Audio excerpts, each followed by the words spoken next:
How are you doing this morning? Doing okay, how are you? Doing good. Already got your muzzle off, huh, dude? Yeah, I don't know how to get these things to stay on. Yeah. How you been? You're good. Good. Good. I don't want him to bite you. Yeah. Yeah. So just, kind of think about those things, and then when you get back, we'll probably touch base a little bit on how it went. Maybe I'll show you some videos. I might just send them to you. But yeah, so we're gonna go back and we're gonna see how he responds to some dogs behind the fence here. Cool. And I'll see you back around 2:33. Yeah. Cool. Yeah. Oh, fucking Bronco. Yep. Just go to the door when I get back later on? Or, Yeah, if I'm not out here. Okay, cool. Yeah.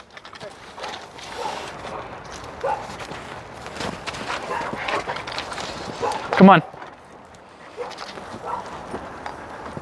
Come on.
So this dog has been aggressive to dogs, people.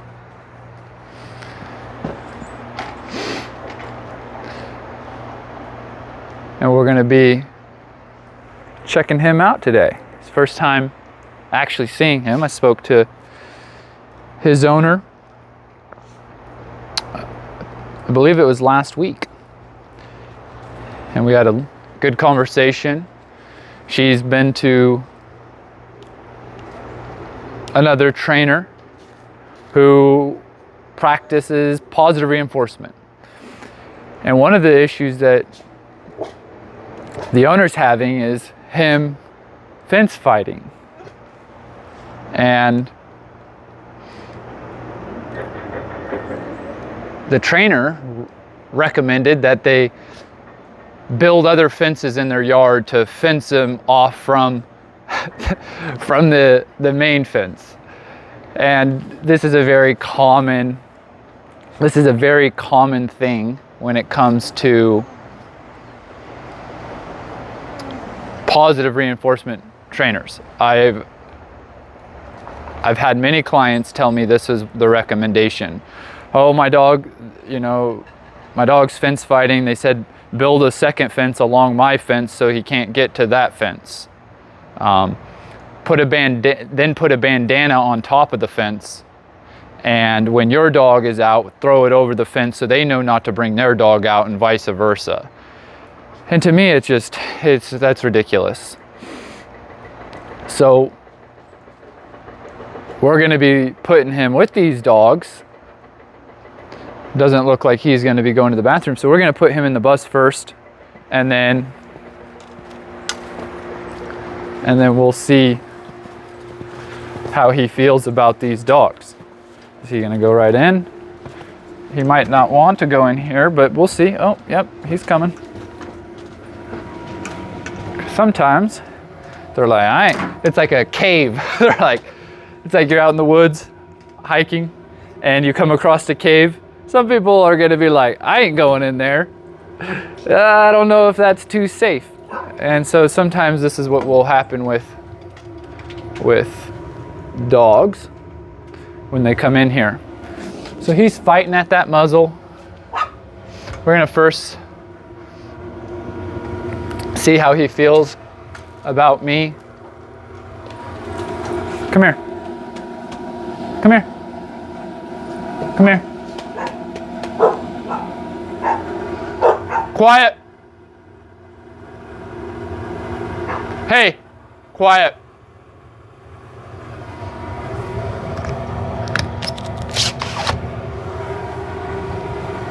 Come here. So, the fear, right?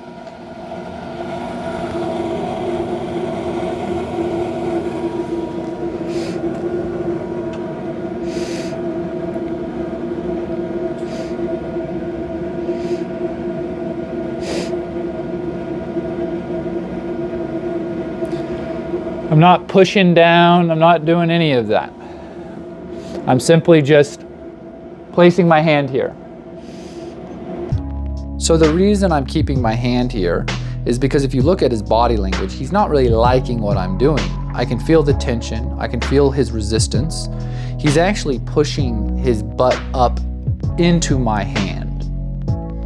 And so I'm keeping it here, letting him deal with this, process this, seeing how is he gonna respond to this. And I'm looking for him to drop his butt, lay down, do something more submissive like that, which he does do. And when he does this, he's now leaning away from me. And so I'm gonna pull him in towards me and close that gap between him and I. And you can see that he's not being aggressive to deal with this uncomfortable feeling that he's going through. And this is a dog that has bitten people. And so why is he doing that with people? He's not showing this aggression with me right now, and look at all the things that I'm doing. So why is he doing this with the owner? Why has he bitten people? And so all I'm doing is evaluating him and helping him understand who I am. And this is the beginning of us forming a relationship.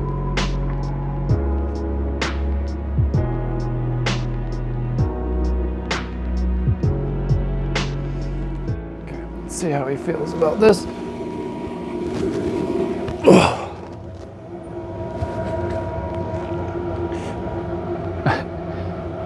You're a heavy boy.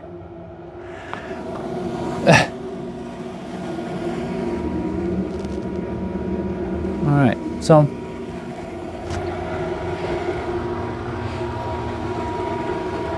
Murphy. Murphy. Come here, Murphy.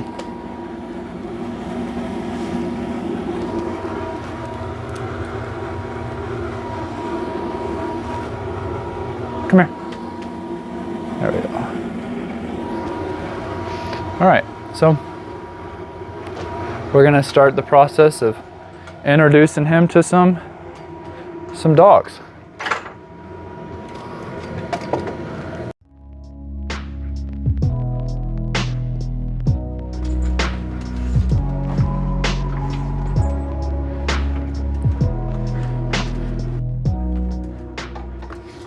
So now I want to see, how does he feel about dogs? And as you can see, Cora's eager to meet this guy. She rushes right on in. And so far, he's allowing this to take place. Cora checking him out, smelling him. And so what I'm doing is evaluating Murphy. I want to understand him.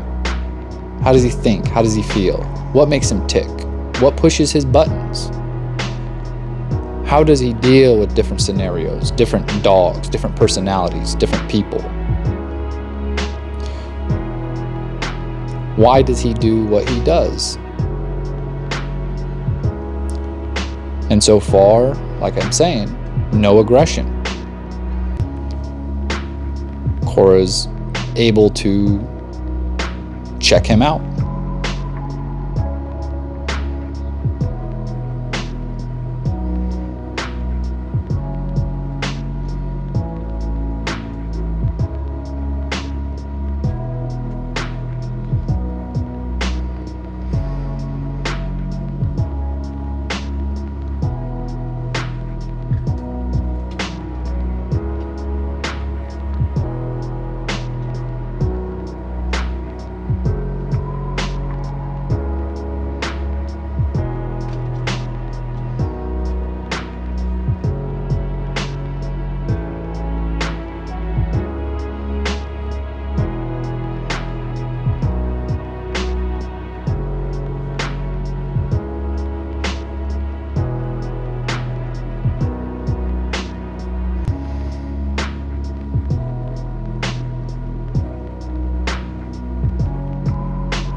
So what I'm seeing is that Murphy does have some interest in Cora.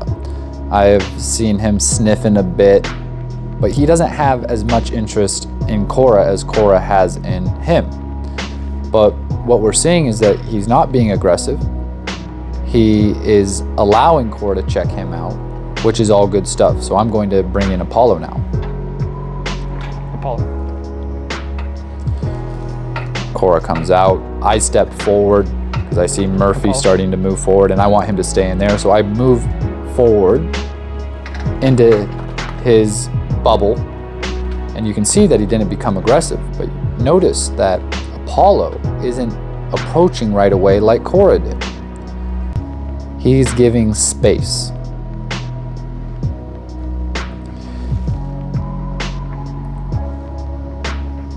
And so I am looking at this and I say, you know what? I'm going to add Cheza into the mix.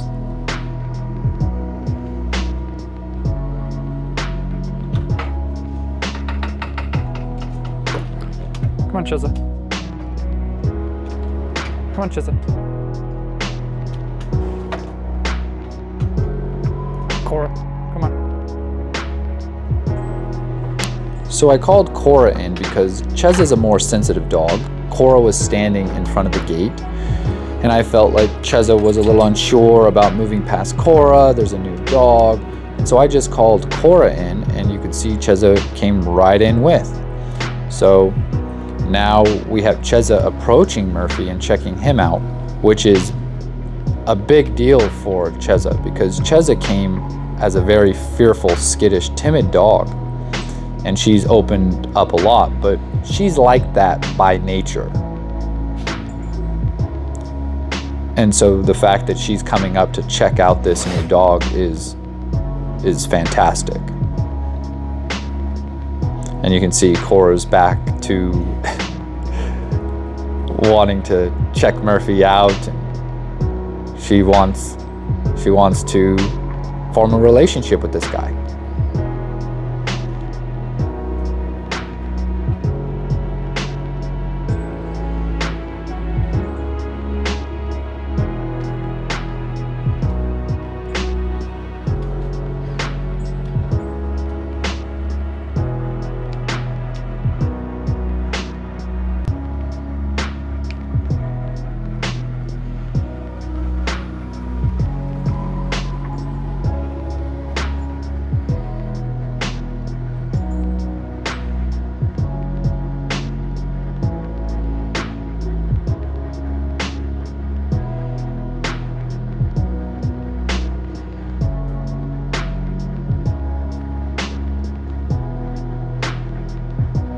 Apollo finally making his way over to check out this new guy, Murphy. And then Murphy walks away, comes and checks me out a bit. But you can tell by Murphy's body language, his energy, that he's a little uncomfortable. He's a little unsure. But that's understandable. But what we're seeing is that he's not being aggressive thus far. Oftentimes when we see a dog that's feeling uncomfortable, unsure, we want to help them. We want to help them feel more comfortable. And I get that. But if we don't understand what's really going on from what I call nature's perspective, we can create problems, exacerbate problems, and never overcome problems. It's so important to truly understand what's going on from a nature perspective. If we are thinking dog training, I think that we miss the mark. I'm looking at why does he feel uncomfortable? Well, this is a new situation. He's unsure about the situation that he's in.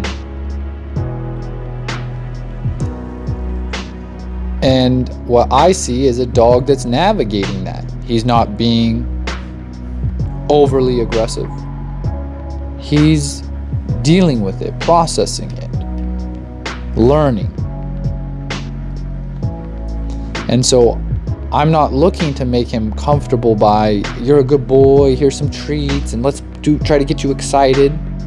Let's try to play games. No, I'm letting this unfold.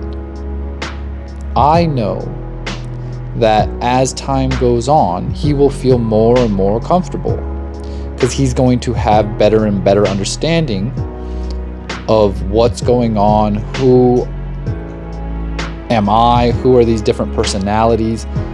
He will then start to navigate and form relationships. And my job is to be a mediator, and I'm here to make sure that things stay safe, they go the right direction. And that's what I'm seeing happening right now. It is moving the right direction. And so I'm not going to let his uncomfortableness get to me to where I start interfering in ways that aren't natural, aren't necessary. Dog training is not necessary. I know that we think that it is, but from where I stand, I don't see the necessity for it. I actually see a lot of times that it's creating, leading, and feeding into the problems that we are trying to avoid and or solve. We must understand our dogs from nature's perspective. I know that they are domesticated. I know we see them as a pet. But did you know that there are an estimated 1 billion dogs in the world? That is with a B, not an M, a B. And over 80%, it's an estimated between 80 to 85% of the 1 billion dogs in the world are free-ranging dogs. This means that they are not pets. They live on their own. They are not owned by anybody. They're the street dog. And so we have to understand that our dogs can navigate the world. The street dog can navigate the streets better than our pet dogs. And there are studies to show that the street dog is less excitable, less fearful, less predatory, less aggressive than dogs that are taken off the streets and lived with in the typical pet or Western way of looking at dogs. We have to be able to see them for what they really are, their language, their culture. We need to step into that world so that they can understand us and we can understand them. But we're asking the dog to understand why we do what we do. And dogs can't think like us. Dogs can think like dogs. So I believe that in order to really help and improve dogs' lives, we're going to have to get a little uncomfortable, because this means that we have to get rid of thoughts and beliefs and feelings that are not accurate, that we may believe are true. But when we get rid of these beliefs, these thoughts that are not aligned with reality or nature, we reap the benefits. But it is a journey, it is a process. And so I don't do dog training. I'm not a dog trainer. I don't do the balance training. I don't do the positive reinforcement training. I have relationships with my dogs, and I look to understand them for who they really are and how they as a dog go about things.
This reminds me of a new kid at school who's a little bit more shy,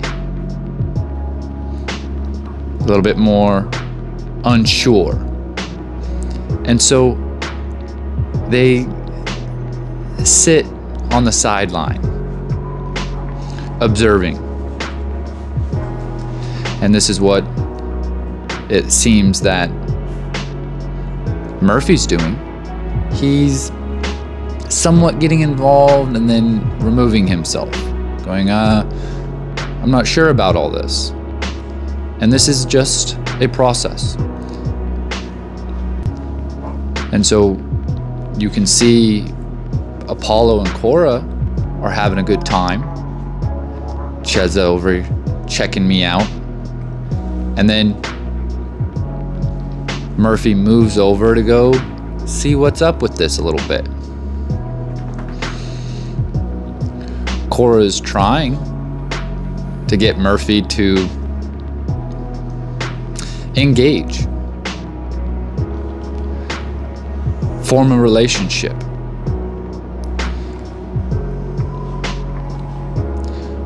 But notice how I'm just allowing things to unfold. Dog training focuses on trying to get the dog to sit and down and place and look at me, always trying to do something.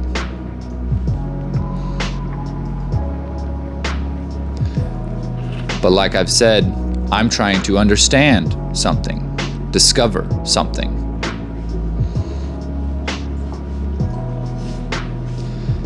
And so it takes patience.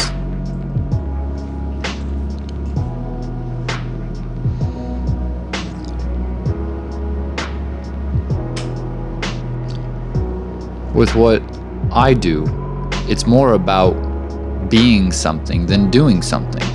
Doing is a part of it, but really we need to be something for our dogs.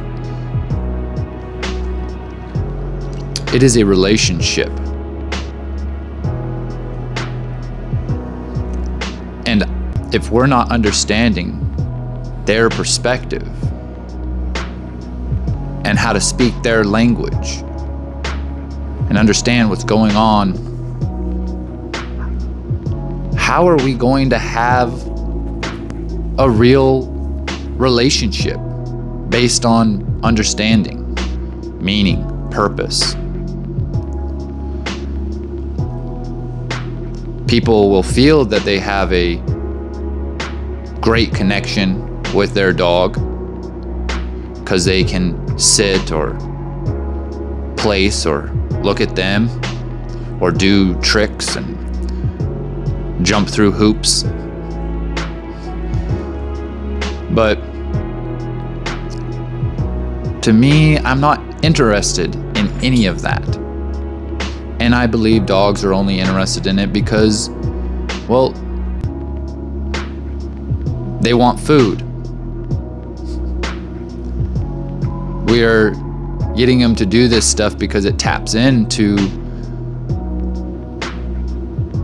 something that they need at a fundamental level from a nature's perspective. But we're having them do these things thinking that we're communicating, and in some degree we are. But I don't think that the dog understands why you're telling them to sit. You tell them to sit because you don't want them going after that dog or jumping up on people. The dog sits because it says, oh, I'm gonna get a treat. I'm gonna get food.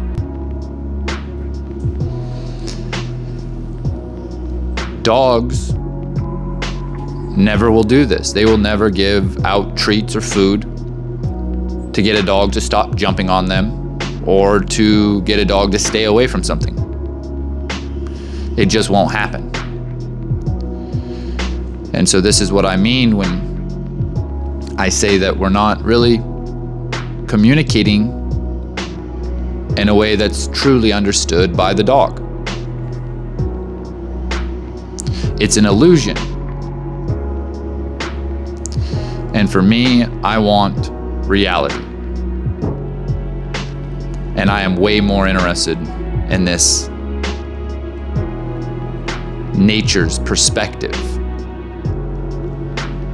I'm more interested in understanding dogs and who they are as a species and as an individual. So much more fascinating. And it's so much more rewarding when you approach things from this angle versus dog training.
So Thea just came over and said goodbye. My girlfriend.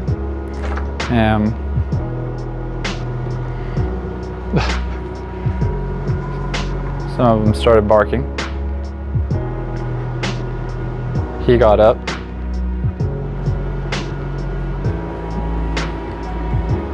Don't know if he barked or not. Maybe a little bit, but can't say 100% because I was saying bye to Thea and turned around and he wasn't doing much. Just standing there.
I think you're stuck, but we'll see.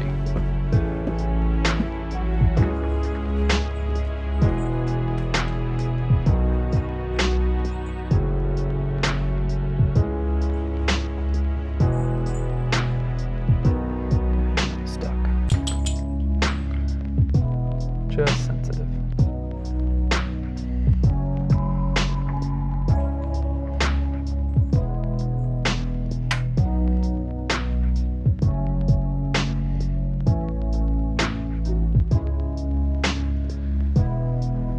Chesa was barking at the neighbor.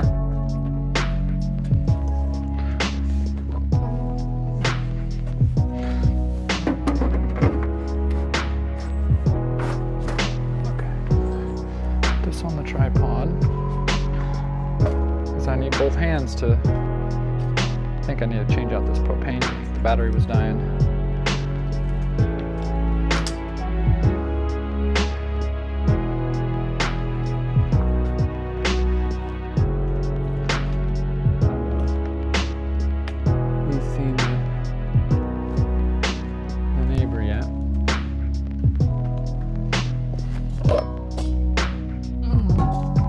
Still some left in there.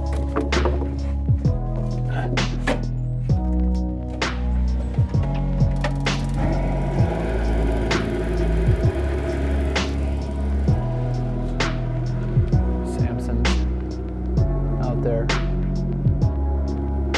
playing around with Cora. He sees the neighbor.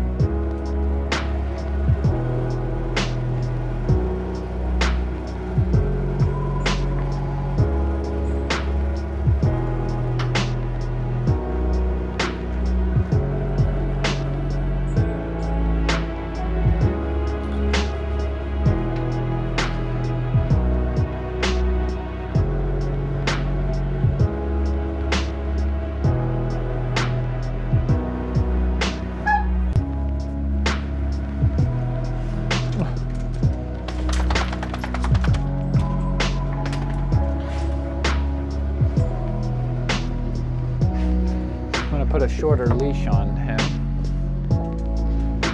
Forget that I'm mic'd up. I always am used to talking, having to turn and talk directly to the camera, but I put the shorter leash on him, and because I don't think it's necessary to have the long one on there anymore.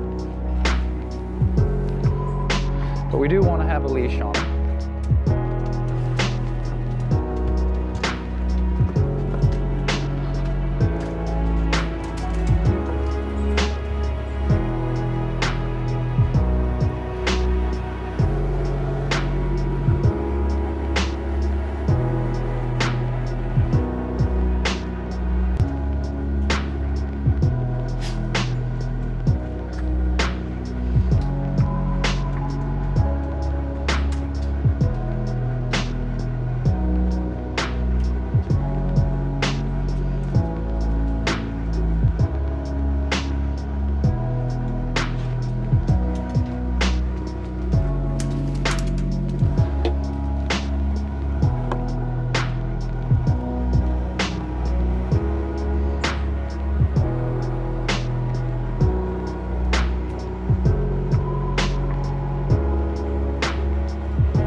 Step outside, pick up some poop, and see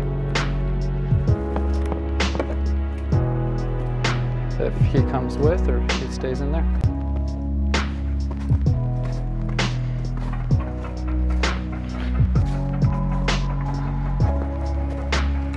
So far, just hanging out in there.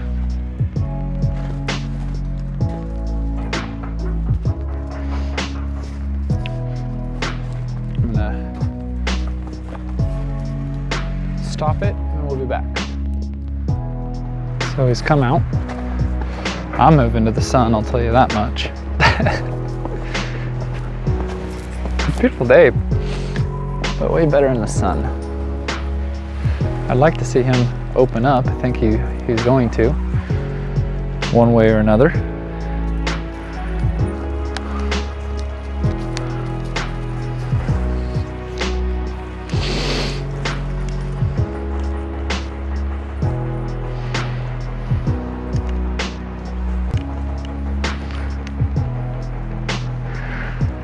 That's good.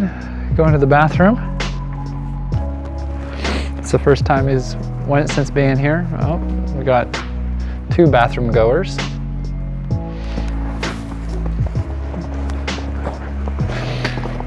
Gotta stay on top of that poop. Some dogs like eating it, like this guy behind me.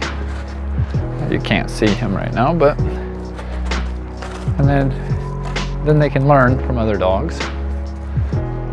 Like Cora has learned. Oh.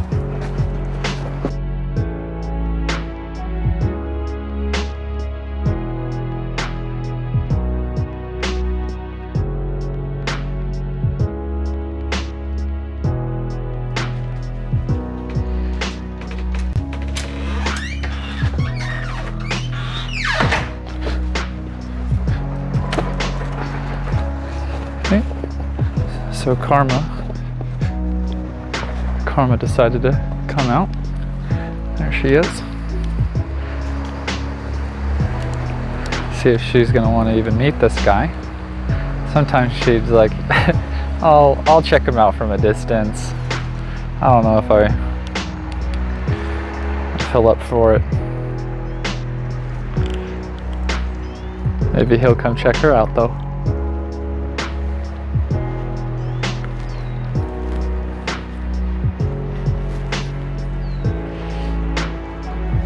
Yeah, she's gonna make her way in there.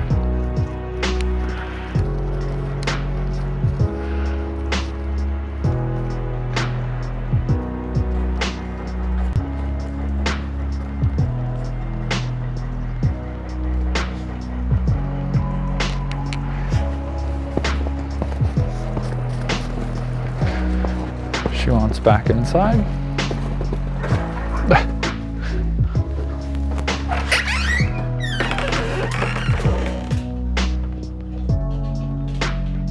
Grace.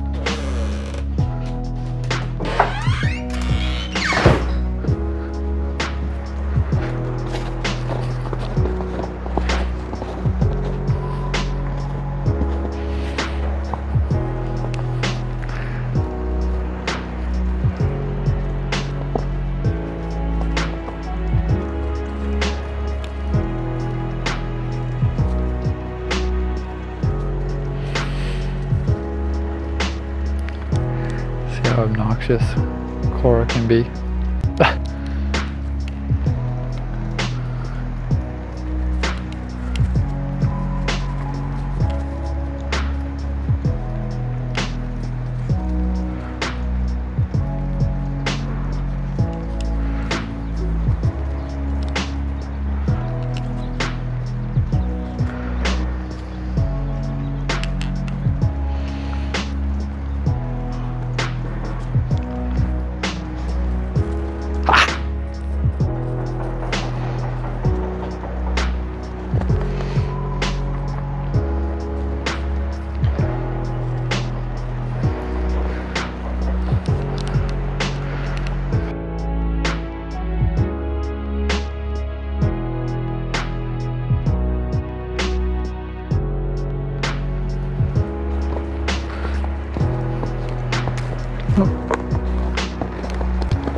Here he comes. So he's looking like he's gonna kind of stick with me a bit. Except he went the wrong way. See if he figures it out.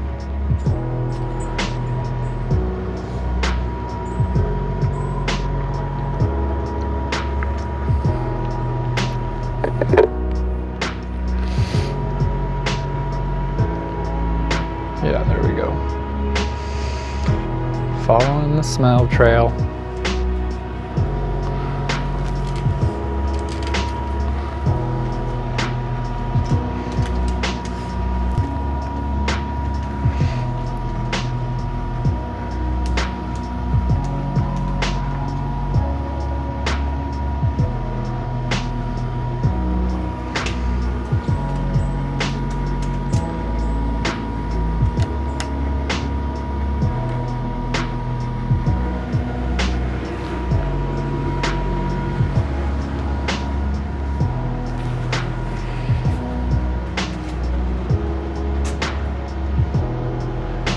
So he seems very focused on what's happening on the outside around the property, the territory.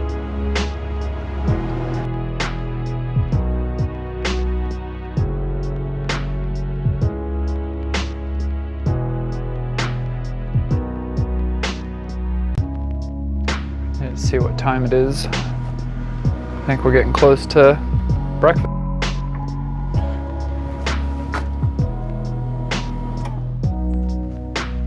All right. Back outside we go.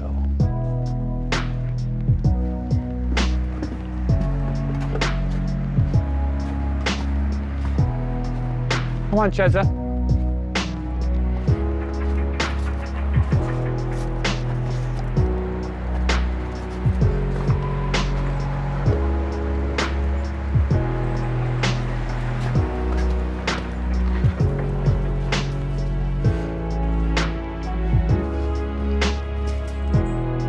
Have a lot of projects going on around here,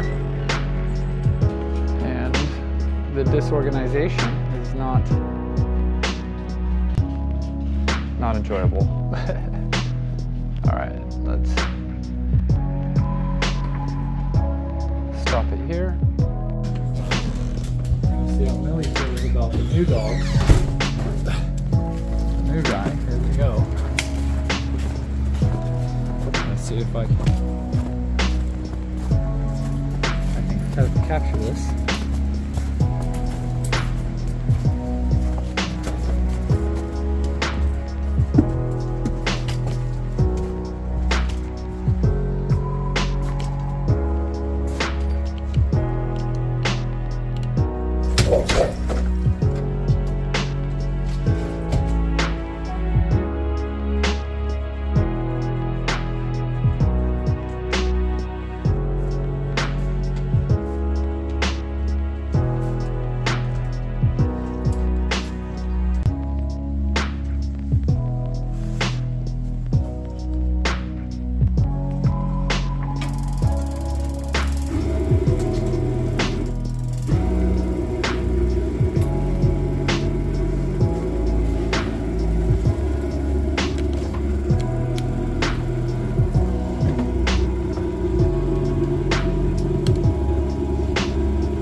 say about that? Think about that? Oh, she might still.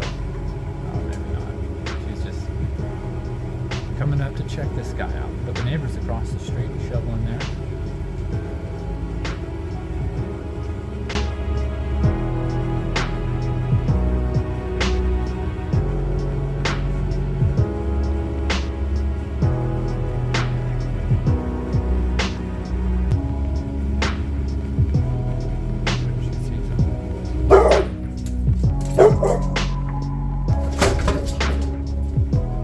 It is not Millie's job to move forward and handle these territorial situations. It's actually dangerous for her to do so because it could ultimately get her killed. This is why I disciplined her. I want her to experience the consequence, the dangers of her choice to move forward. I want to temper this side of her. Now, she's genetically territorial by nature, and so her alerting to these situations is fine, but moving forward is not. And so she needs to be able to hear me in these contexts. And this is something that was not able to be done before. This is why she's here with me. Her owners had tried multiple different training approaches, from positive reinforcement to balance training, and they just saw everything getting worse. They could not get around people or dogs. They couldn't bring anybody into their home. They were isolated. And everybody was saying to kill, get rid of her. And they did not want to do that.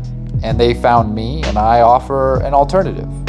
And that alternative is understanding dogs from nature's perspective. And it's all about relationship. And so I'm thankful that they were able to find me, because Millie's a wonderful dog. And we have to understand where she's coming from and how to meet her there.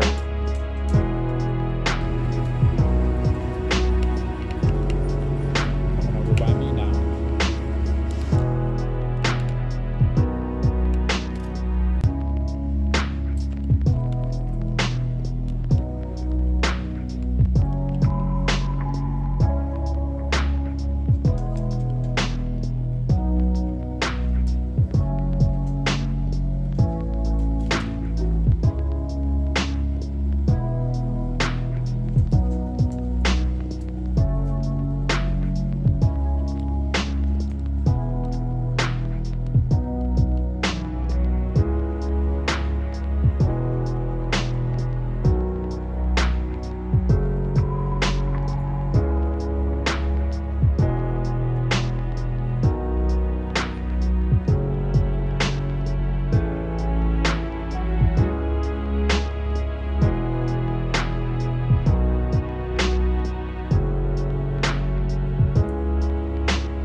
like it. Just communicating. And she listened. Beautiful.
Stays in here. You might come with, that'd be good.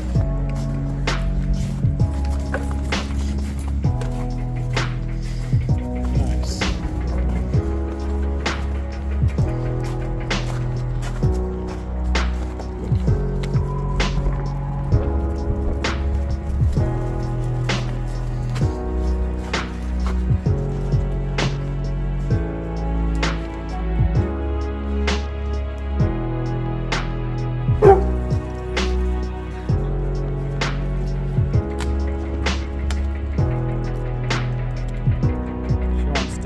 To play, but he's scared.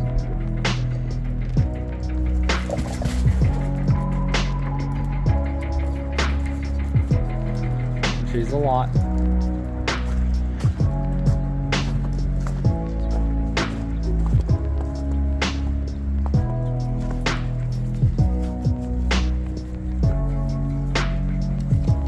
Here he comes.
Bathroom.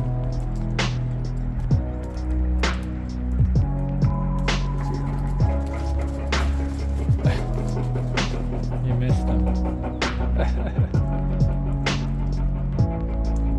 She's looking for him.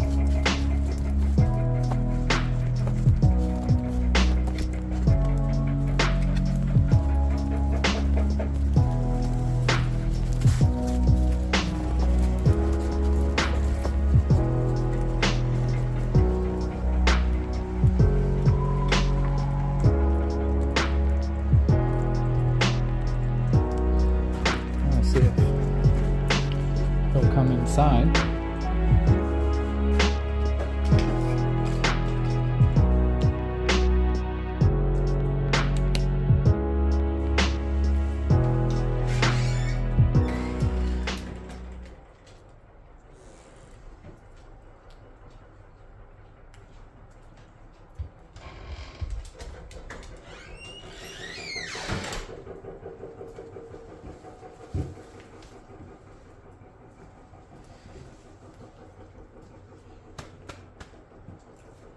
Come on, Millie.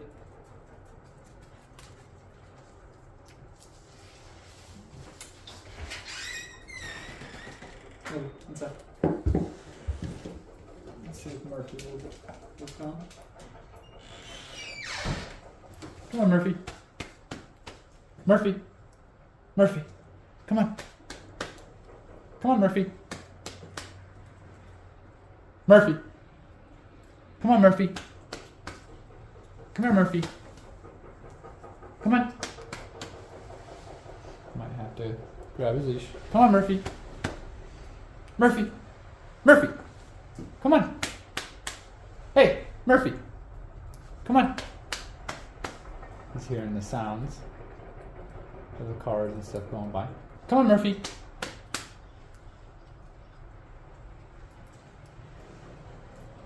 Come here. Murphy. So he's moving back to the bus. We're gonna go grab his leash.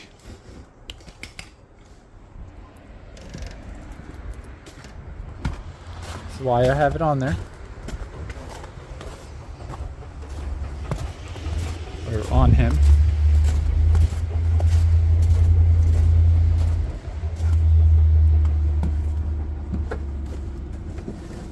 Come on, Murphy. Come on.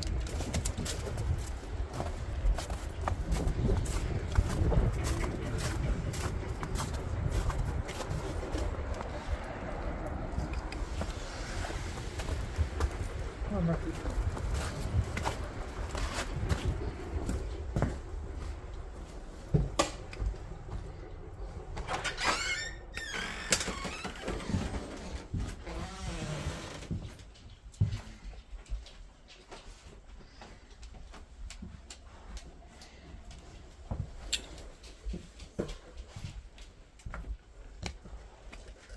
Paula, come on, man.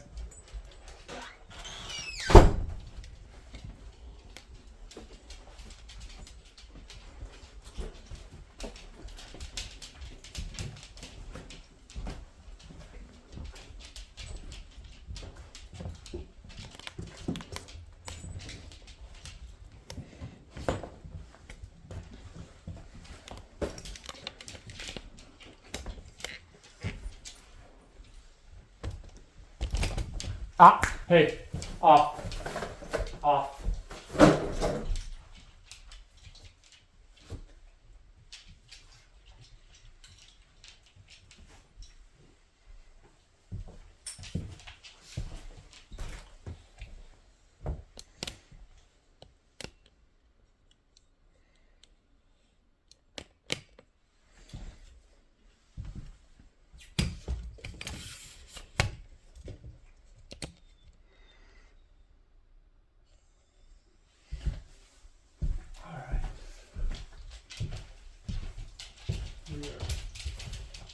Pretty much at meal time here. Yeah, we should definitely move those deal. I'll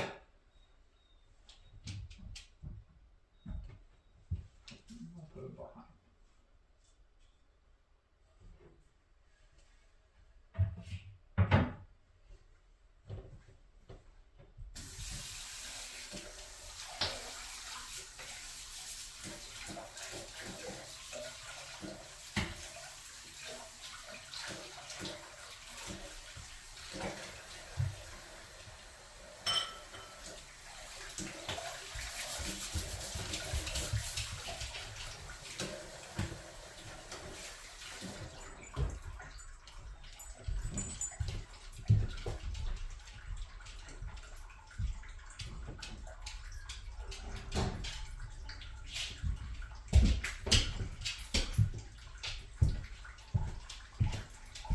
All right.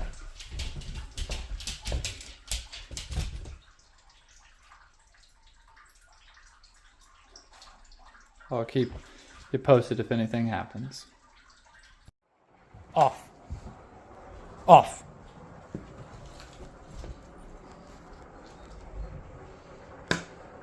Mine.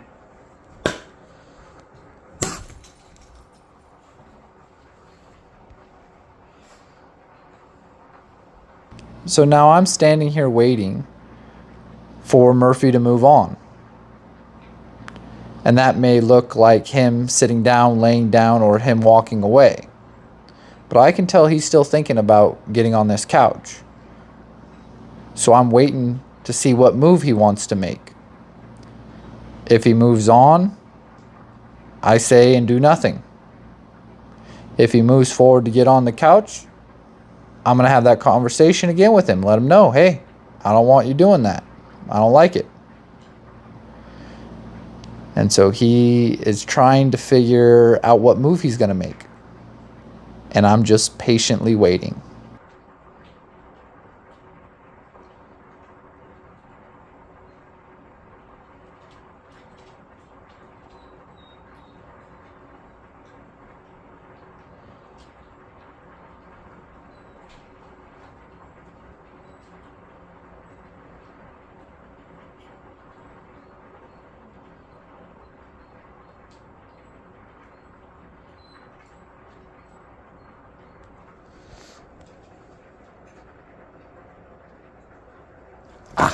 Mine.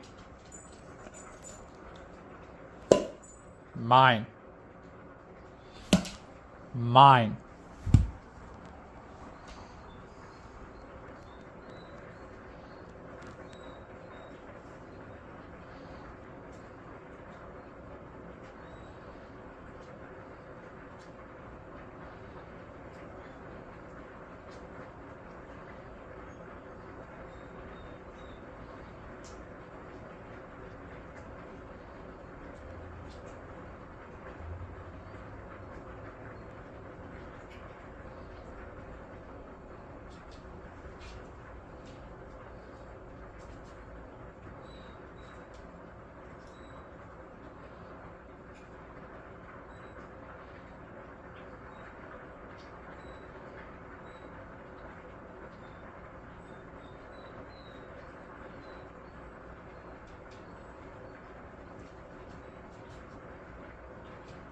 There we go.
Come on.